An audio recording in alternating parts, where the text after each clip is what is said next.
Yeah. Hello, everybody. Dan Mitzi Harris here, bottom 99% designer on the design systems team, talking about contradictions today. What's coming up? Design.gitlab.com looks a little bit weird, I know, but there is some cool stuff there. And then what's next? But before all of that, here are some pictures from the internet. Answers in the chat, please. How do you open this door?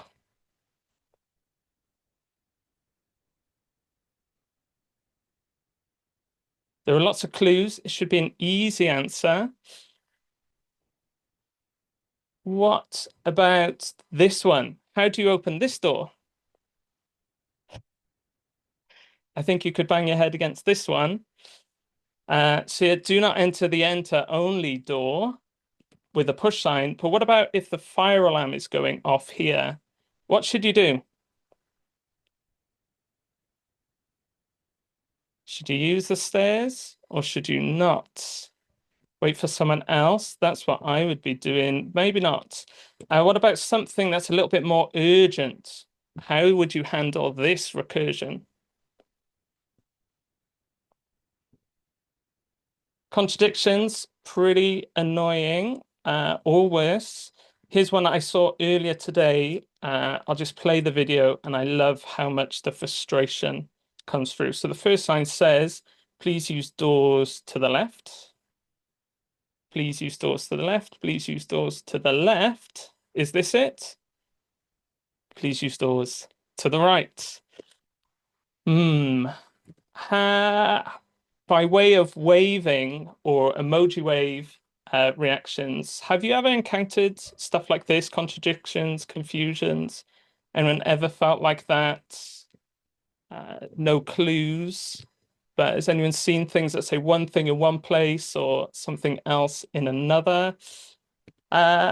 Yes, design.gitlab.com looks a little bit weird. Why is that? Where are we going? We are in the process of uniting the various design system repos. Right now, guidance in the design system is split across Storybook, Figma, design.gitlab.com, GitLab SVGs, illustration projects, issues, Slack messages, the works. These different places at best can be out of sync and missing information, but in some places they're actually contradictory and misleading. This does cause mistakes. It slows down reviews, delays shipping.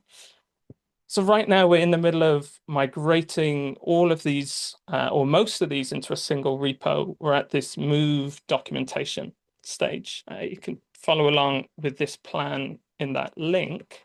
But what does it mean? It means on design.gitlab.com, we've got some new things appearing, something called directives, which I had no idea existed until yesterday. Components like friendly wrap, which aren't really components in the way us as designers might think of, with code references, and also parts of the site where you can actually type the code and see changes happen. So let's zoom in on some of the details. In our first phase of this migration, we've moved the documentation over from Storybook, developer documentation, and put it next to design and more general documentation. We're thinking about it in 4 main content areas. An introduction that can introduce name, status, description, examples, stuff that shows and demonstrates components in action, different variations, states. Here we want to prioritize live code rendered examples to keep things current, let you see how things behave. Design reference, these are the guidelines we have today, what and why of design decisions, how a component should be used, when to avoid, stuff like that. But also code reference, code concerns, props, APIs, common implementation patterns. We moved away from tabs to all in one page and in-page navigation. When we've done usability testing on the design system, Command Control F is people's go-to. Moving away from tabs to this can really support that. And for each of these components, we do have that code reference like we spoke about.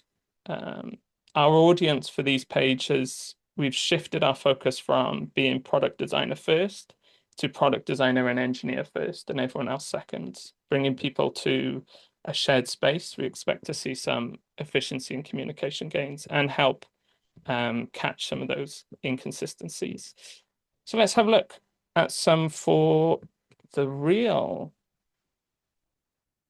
So here's the avatar page. It's pretty complex components. It's got multiple examples.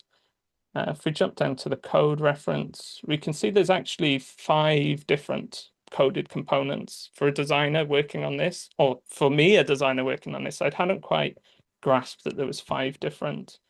One for Rails, one for 4 for Vue, and now we can have the usage for the code right next to the usage for everybody when and where you should use different things. Something else about this that's quite cool is we can see when stuff goes out of sync. That was really hard before to notice these 2 spinners being off.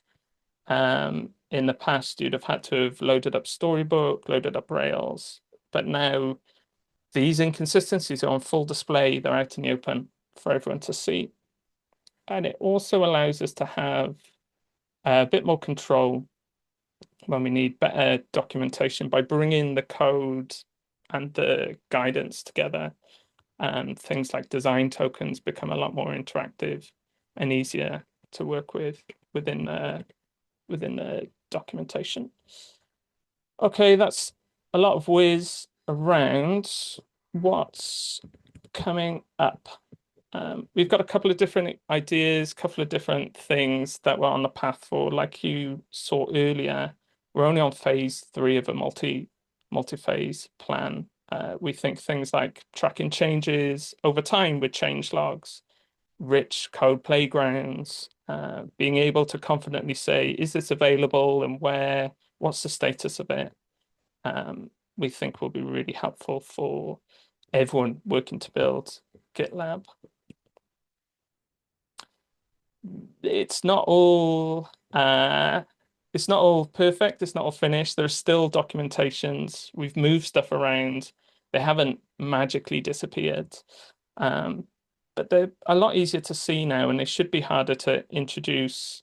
We've also got questions we need to answer around what is a component when we have one page, like, should it be like Avatar is now, where it's the concept of Avatar with 5 different components, or should it be more of a one-to-one?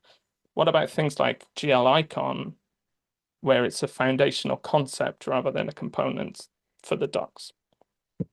Yeah, we'll gloss over the fact it's not really a single place because lots of designers stay in the flow in Figma and it's hard for them to come out. And really, this is just technology. The biggest challenges are people. To really solve that, we'll need a different workflow to support this unified approach. So what's next? Why are we doing this? A little reminder, we think that it'll be easier to use. Better documentation, especially after we've rewritten it, all in one place. No more jumping around between different environments trying to figure out what's going on. Hopefully better collaboration for you and your teams, engineering and UX, working from the same documentation, speaking more of the same language. We already spoke about the consistency and spotting and fixing these more easily, but also we hope it's going to be easier to maintain and contribute changes because everything can be done in a single MR. There's a couple of different asks before we jump in and see if anyone's got any questions or thoughts or comments. But yeah, if you see a contradiction, please call it out. Please create an MR to clarify or remove the wrong information if you can. There is a lot going on, not just in our group, but across the company. Please be patient. And yeah, I'm sorry, contributions are still harder than they could be, but we think this is an important step to have this better figured out. And we're starting to work on this from the next milestone. So that was a wild whistle stop tour. Thanks for having a listen. I've left a bunch of links if you want to dig in and get involved. If you've got any questions, comments, concerns, or ideas, please let me know. I'd love to hear them.